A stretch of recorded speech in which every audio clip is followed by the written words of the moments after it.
I'm inside the greenhouse because outside it's a pretty chilly 3 degrees Celsius, and in here it's a nice and balmy, where'd I put it? Oh, 59 degrees. A couple of seconds ago it was about 70 because I opened doors. Here we go. I'll just zip them closed a little. Here.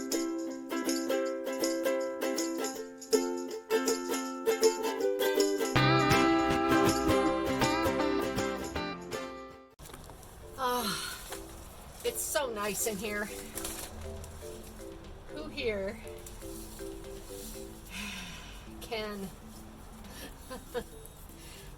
can actually associate the feeling of getting seeds with all the good feelings in the world? Because I've got a lot of them. Let's see. My Danvers carrots. These are actually experimental seeds. I'll talk about those later on when I'm ready to plant them. Ooh, goodness. Peppers. We like to grill poblano. We like to grill poblano peppers, and this aji sharapita is a fruity pepper from Peru that's supposed to be as spicy as a serrano pepper, but incredibly valuable. So I'm looking forward to seeing how those taste this year. Some Yaradale squash, which is supposed to be really, really good for storage. And pumpkin and curry for me is an ultimate in the winter, so I'm looking forward to these next winter.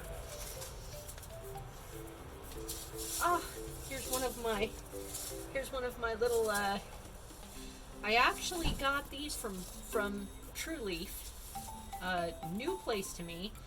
They actually hire out, and these are cherry vanilla quinoa. I'm going to use these as a flour. However, the quinoa is a wonderful grain. It makes up for a generous portion of a vegetarian or vegan diet. Absolutely fantastic. And I really love how the flowers and the draping nature of the grains actually look when it matures. Bok Choy, I'll be planting this very soon. These are teeny tiny little Bok Choy, and I'll be tossing those in the freezer the second they become more as mature as they're going to get. And they don't get very big. Hedo, a lot of these they're so new to me. I have no idea how they're pronounced. They're just Hedo tiny. Lemon balm, lavender. Cucumbers. These muncher cucumbers I'm actually growing for soup.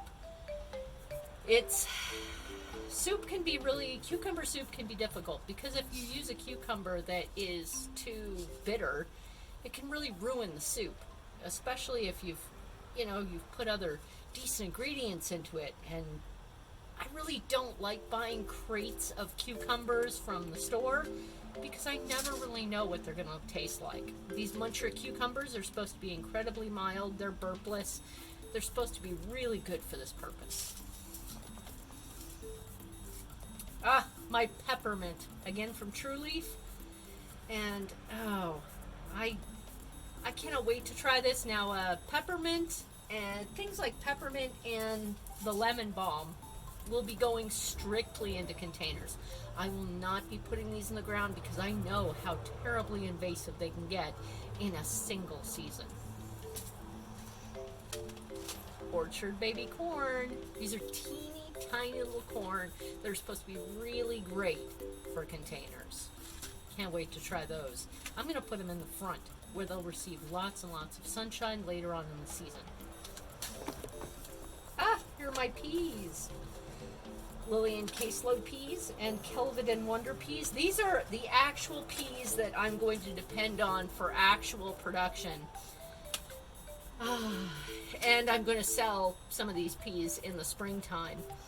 The peas that I'm putting out now are just indicator plants of how well that the environment around the yard is going. These will be real production plants. Territorial seeds.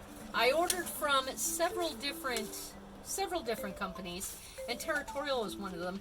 Shockwave purple tie-dye petunias. I really wanted petunias that would stand out this time. Last year I chose alyssum. This year I chose petunias. And I also chose a Honey Bear F1 acorn squash. This is supposed to be really good for storage. So we'll see how well this acorn squash stands up to being put in a cupboard or down in the garage in a nice dry environment to hold over for the whole winter.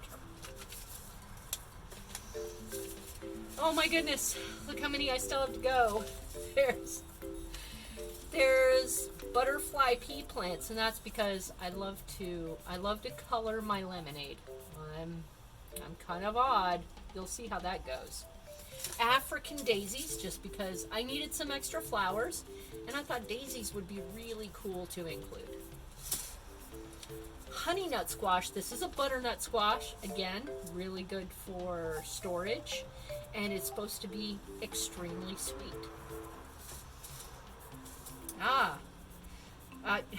This is another name. I'm not even going to try to pronounce this. Chijimisa greens. These are another type of bok choy. I'll be growing these pretty much for me unless the neighborhood actually does show interest in them. Rapini broccoli. Thai lavender frog egg eggplant. These are teeny tiny little eggplants, and we're looking forward to having these on the grill. More Chinese broccoli, yod fa. These are early broccoli. All these broccolis that I bought are early broccolis that you can just cut real quick and get them on the grill, put them in a stir fry. I don't like traditional broccoli with the big fat heads. They're just not for me. And here are the free seeds. Well, here we go. Oh, celosia, Chinese wallflower. I am really looking forward to growing these right next to the marigolds. The big, huge, fluffy yellow marigolds that I actually grew last year. They're giant yellow marigolds. These and the Chinese wallflowers should be a spectacular sight together. And I'm hoping that maybe I'll be able to sell a few bundles of cut flowers to the Airbnb next door. Here are my free seeds. Here's the good thing about Baker Creek. And Baker Creek, you got me with this. Not only did Baker Creek have free shipping this year, they actually gave out lots of free seeds with their orders. If you ordered, I think it was 3 or 4 packets of seeds, they included an extra packet of seeds, and I ordered 4 different times and got 4 different types of seed. It was good. I didn't get the same seed at any one particular time. I got Uzbek golden carrot, which I admit isn't extremely useful to me, but I will try them in the containers with the experimental carrots and see how they go. They're not technically ones that I could really sell unless I actually do grow them successfully and sell the actual plant itself, because they're not very transplantable. Radish, Japanese wasabi radish. Now, I have a love-hate relationship with radishes. I love radishes themselves. I love the spiciness of radish. But they tend to die in my garden quite frequently. And they don't give me the greens that I really love from really good radish plants. Maybe this one will be different. You never know. Tomato. Here's a different type of tomato. Thorburns terracotta tomato. Now, 99.9% of these are probably going to get sold as baby plants because I don't really need yet another different type of tomato. I'll probably keep one single plant in my garden in one single container, and all the rest of them will go out as baby plants. And another different type of cucumber. I'm interested to see what this tastes like. If this tastes good enough, then I'll put it in my cucumber soup, and if not, I'll sell it to the neighbors. My husband, wonderful man that he is, got me an incredibly useful book. The Old Farmer's Almanac 2022. Now, I know there are lots of you going, oh my God, Farmer's Almanac, just a bunch of ads. And there are plenty of ads in here. But I have found that there is lots of useful information in here, including weather information and information on different types of vegetables and a few recipes that I really do like to use. Let's see. Yeah. So, dazzling dahlias, darlings of summer. Somebody just gave me an entire bunch of dahlia roots. I have very, very little knowledge of dahlias. So that article really helped me to understand when to plant it, when to expect it to flower, and what to do with it when it did. Fertilization, how much water it needs, what kind of soil. It was really useful. You never know what you're actually going to find in these. It's different from year to year. I really wish that the Farmer's Almanac would be available in electronic format, but this one, really useful. And apparently, peas 4 inches tall are the time you want to plant them out. Those peas down there, 4 inches tall. Well, I don't know about you guys, but I feel like I've had a good day's work done so far. I'm going to wrap it up. I'm going to go inside. I'm going to have a beer and play a little Valheim. Thanks a lot for joining me. I'll see you again next time.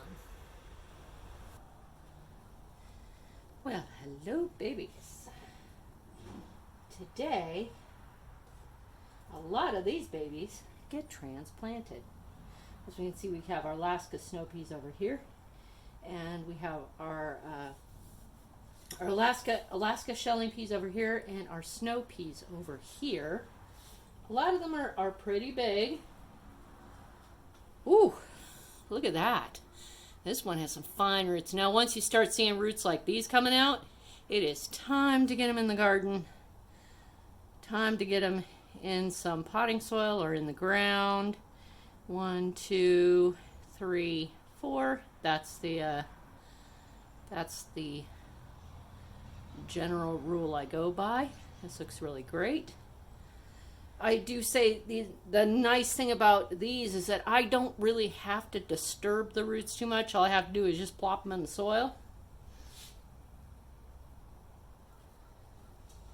But I'm pretty sure these will do pretty well as well. They're getting pretty much just as big, and they're just as strong. There are some ones that I will ignore. A few like this. This one actually looks chewed right here. I'm actually going to leave that one out, and I have such an extensive selection. It's not going to matter.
Now that I'm ready to get some of these peas in, it's time to decide on a fertilizer.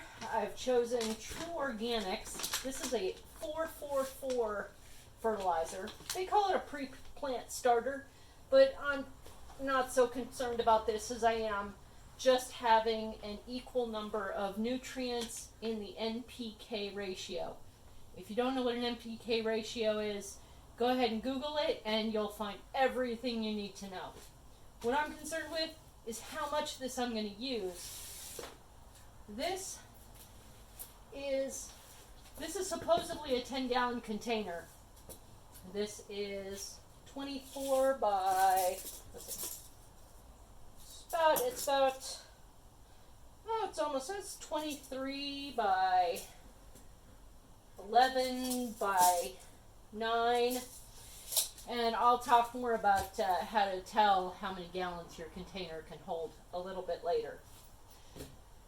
This says every 4 inches. Now, when they say every 4 inches, they're actually talking about diameter. But I'm going to take it as 4 inches just across the top of this because it actually is a pretty good way to tell how much fertilizer to add. You can also go by a general rule of thumb. 1 tablespoon per gallon of soil. I've already made up some soil, but I'm going to have to put this in it, and the best way to mix it up is actually on clean cement. I just sweep my cement, sprinkle it on, and then I move it back and forth with a shovel or a dustpan or something 3 or 4 times, and it mixes in really well and really easily. It's absolutely fantastic for those larger soil amounts that can go into these containers. Otherwise, I just use a bucket. Alright, I have here about 5 gallons.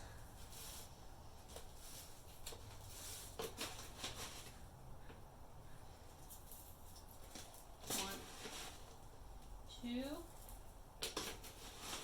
3, 4, 5.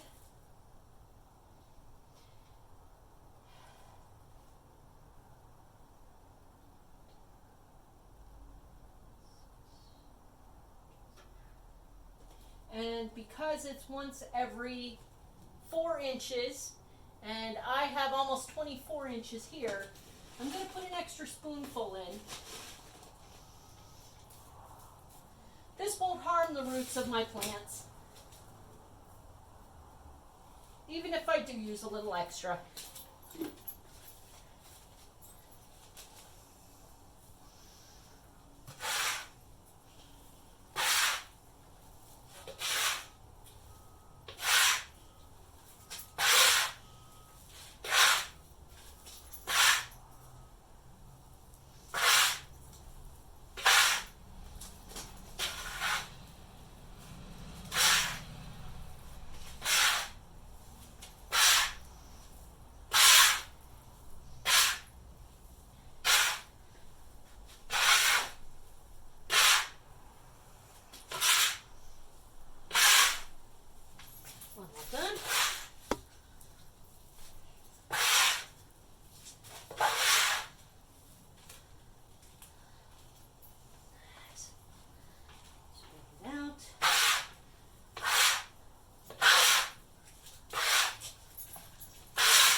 If you're doing this in a garage, you'll want to be careful that the floor doesn't have a whole lot of oily spots on it.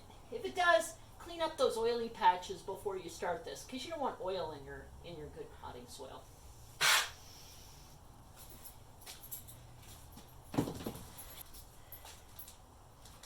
Now, I've already filled this up halfway with potting soil that didn't have any fertilizer in it, because I know that the peas will grow fast, but their roots will hit the topsoil first.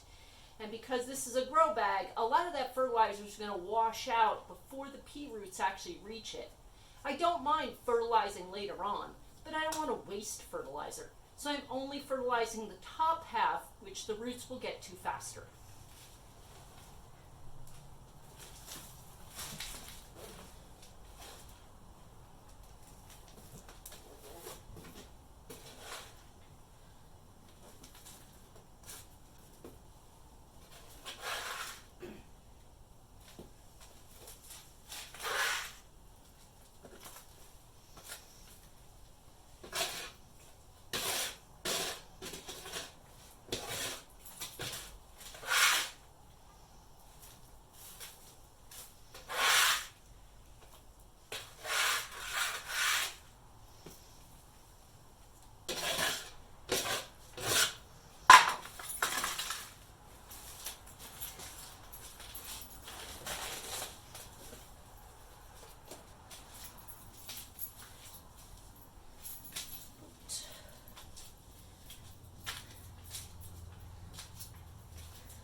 There. Now, that is excellent.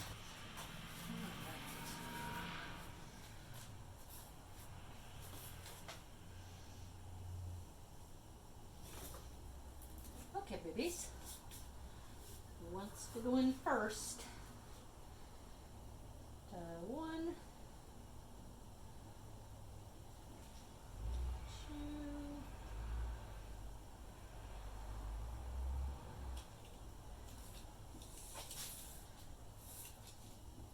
Generally, I like to hold to the rule of 1 every 4 inches.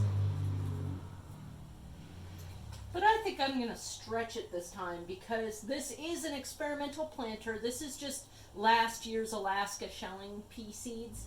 So I can afford for these to fail.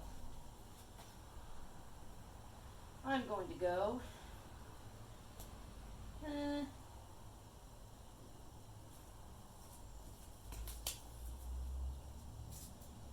every 3 inches. I think every 3 inches is good.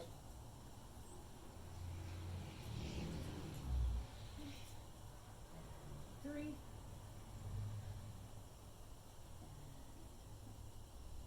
Three.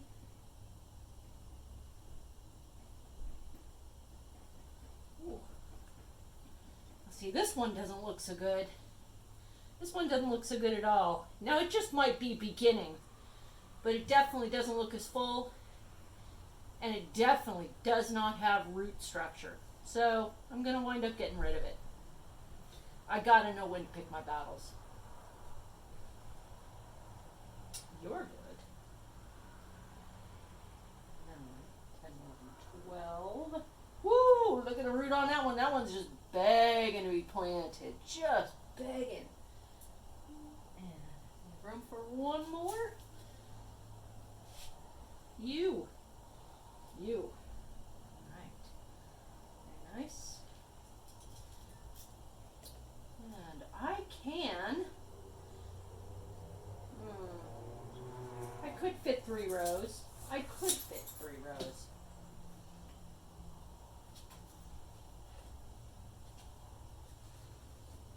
I think I'm going to do some staggered rows.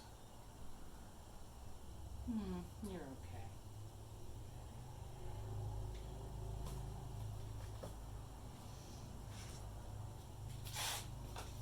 Here's the tough part.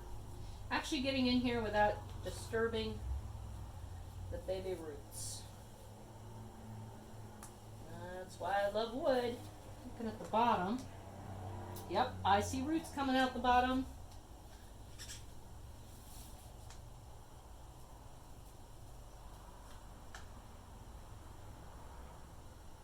Obviously this cocoa coir falls apart quite easily. It does not hold together as well as the peat moss, but the roots hold it together quite well.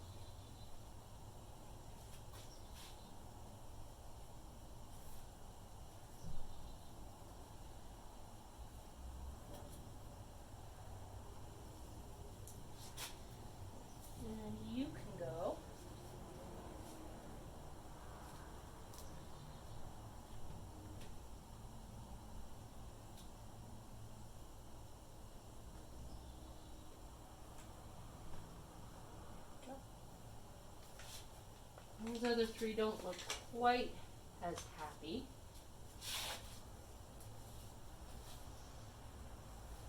Once again, check underneath. Lots of roots from 1, 2, 3, 4. So those first 4 are the ones I'm going to take.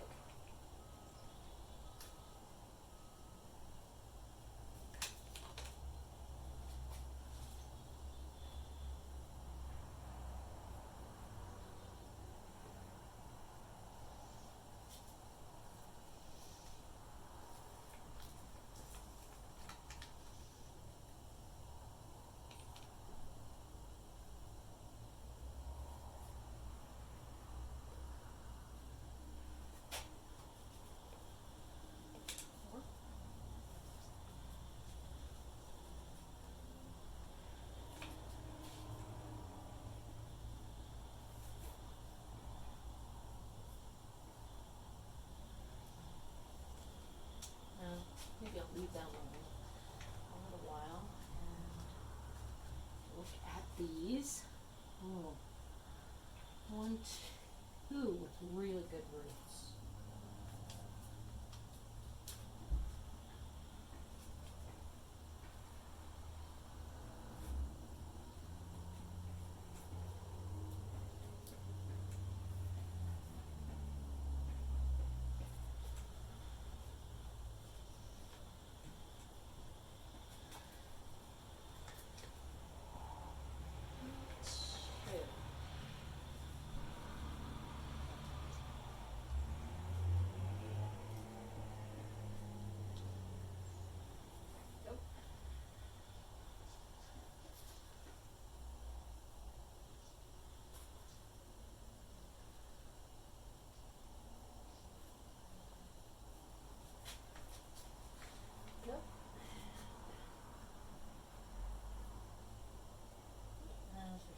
Piece. And I have room for one more. It's so odd. This one has really good roots, but it's much smaller. It's so hard to decide, especially when these leaves look a lot bigger and a lot better.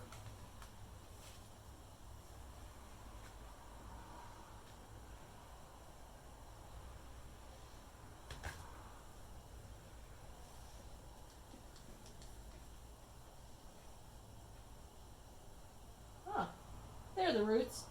They were just tucked inside.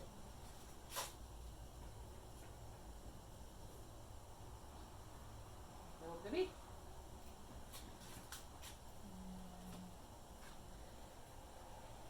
I think one more.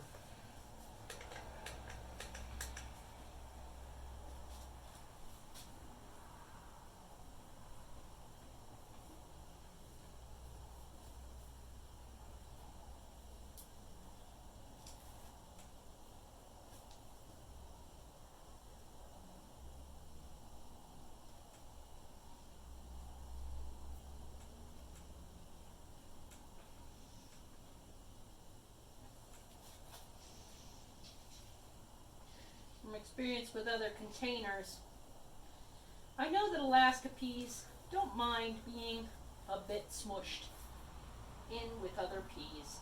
They'll grow just fine.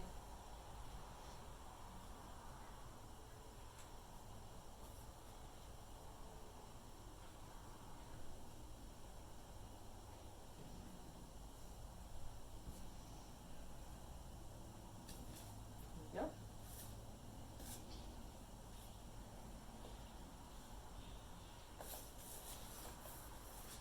We have our very first container of peas.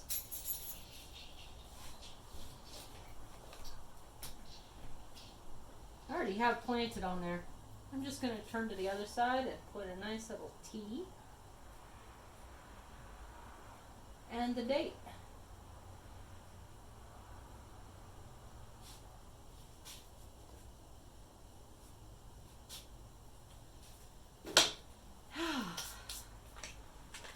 That's lovely. My next one will be the snow peas, but they really didn't fare too well. So I think I'll probably use just a smaller container for them.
I know from experience, the local kitty cats are going to want to use that box as their own private toilet. So I provided the babies with some little bit of protection.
just little itty bitty things, and I only have 4 of them.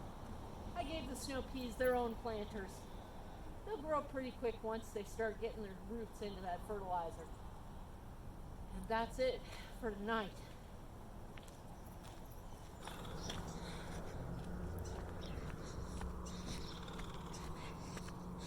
Babies, did you survive your first night out? Oh, look at all the frost on the bark. It looks like you did. It looks like you did. Look. Yep, everybody's happy. Lovely, lovely, lovely. Good babies. Oh, it is bright today. Good morning. It is 0 degrees Celsius. It is freezing. But it's pretty. Very pretty.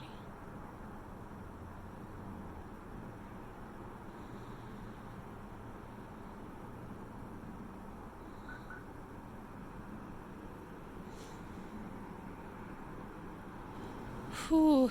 Okay. Here's a big problem for me. Big problem for me. It is 1 degree Celsius, which is, about 32 degrees Fahrenheit. 32, 33, 34 maybe. And it's going to be over 100. 90, about 90 in the middle. 100 in the greenhouse itself. So, even though, it's 18% humidity. So, with this, it's hard to seed. Ooh. Mustard looks happy. Mustard looks happy.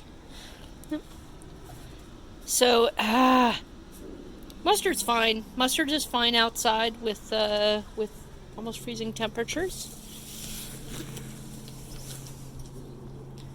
But other seedlings will not be okay with such drastic changes.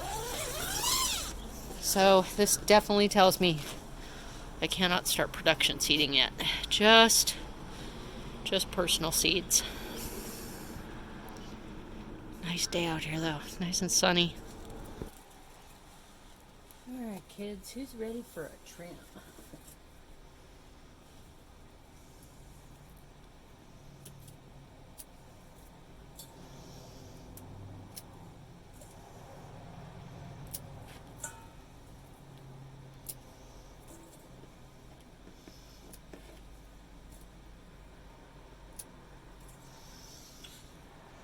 Drastically today because we're all going to get fertilizer.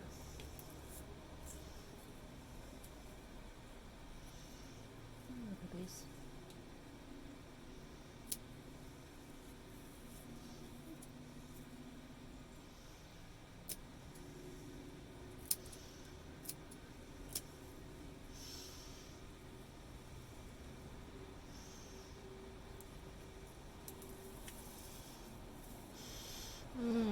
You smell nice.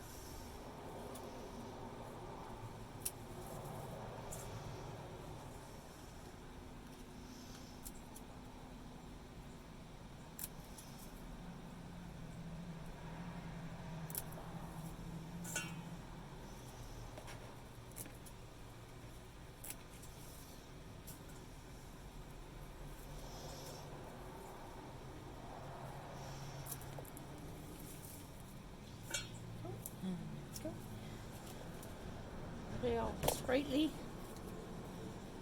and ready for fertilizer. Your turn.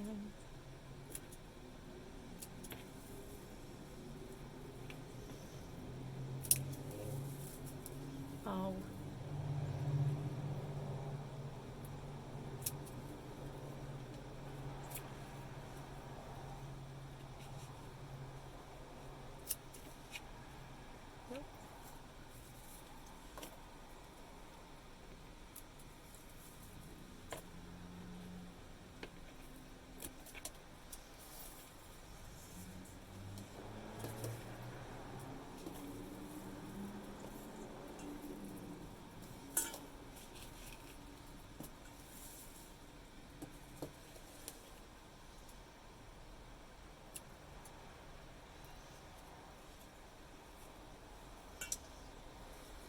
You know, you two are really too close to each other, and you are a miniature menace. So, goodbye. Still smell good, so. Oh.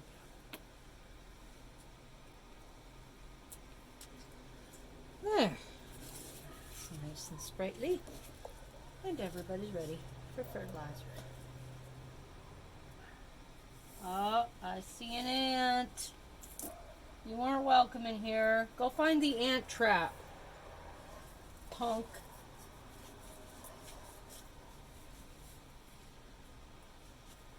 Maybe I better put one up here. All right. Lovely, lovely, lovely, lovely. Whew. More trimming. More trimming because I trim before I fertilize. Oh yeah, that's right. I talked about this briefly previously. This is what I'm starting out with for my for lack of a better term, pre-planter starter mix. I don't put this with seeds. I don't use any fertilizer when I start seeds. But when those seeds grow up and I have to transplant them, I like to use an NPK number that is the same for nitrogen, phosphorus, and potassium, because I grow a rather large range of plants, and I cannot afford to go out and get custom blended fertilizer for every single one of them. So this has proven to me over time to be the best plan to save money, is just to get an equal amount. Today, everything that I'm trimming and everything that's a little bit light is going to get a water-soluble fertilizer, and they're not going to get treated super nicely. This is just the basic Schultz tomato herb fertilizer. It's just water-soluble. I know it looks like Miracle Grow. They all look like Miracle Grow. This is Schultz, and I'll just wind up using a tablespoon per... Is that a tablespoon? A teaspoon per gallon of water, and that is all the fertilizer that these little ones will really need for now. I am still trying to make up my mind on which water-soluble fertilizer to use later on in the season after those plants grow up and I put them into containers. I know I want a 10-10-10, but which one should I actually use? My only rule, my one hard and fast rule is no Miracle Grow. I will not use Miracle Grow. So Tom's fertilizer looks okay. I used, what was it? Tiger Bloom, and which company makes Tiger Bloom? I can't remember which company makes it. The Tiger Bloom. Excellent fertilizer. Extremely expensive. I can't use that stuff. It's just way too expensive for me. I'm thinking Tom's because I can get a whole gallon bucket of it for $20 off Amazon, which will be wonderful. All right, you can go here. There we go.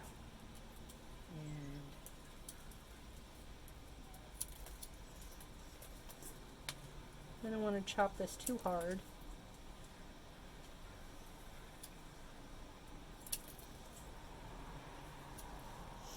It's amazing.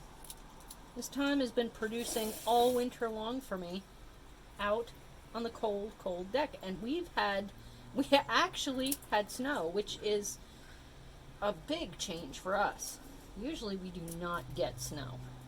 We did get snow. We got quite a few freezing nights. This and the nasturtium is still somewhat alive. It's got a single tendril growing, so I'll call it alive. The Corsican mint downstairs is green and thriving. And one edge right here.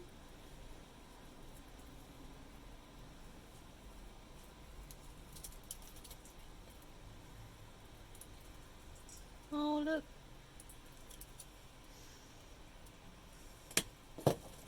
I made a puffball. Hee hee. You're so cute now. You're so cute. You're much cuter than the you're much cuter than your butchered little bro, which is actually showing signs of regrowing, which is amazing considering I haven't fertilized it yet. These have all gone beginning of November, so October, November, December, January, 3 months. 3 months with no fertilizer. That's pretty good. And I have a nice bowl full of thyme to stick on the drying panel.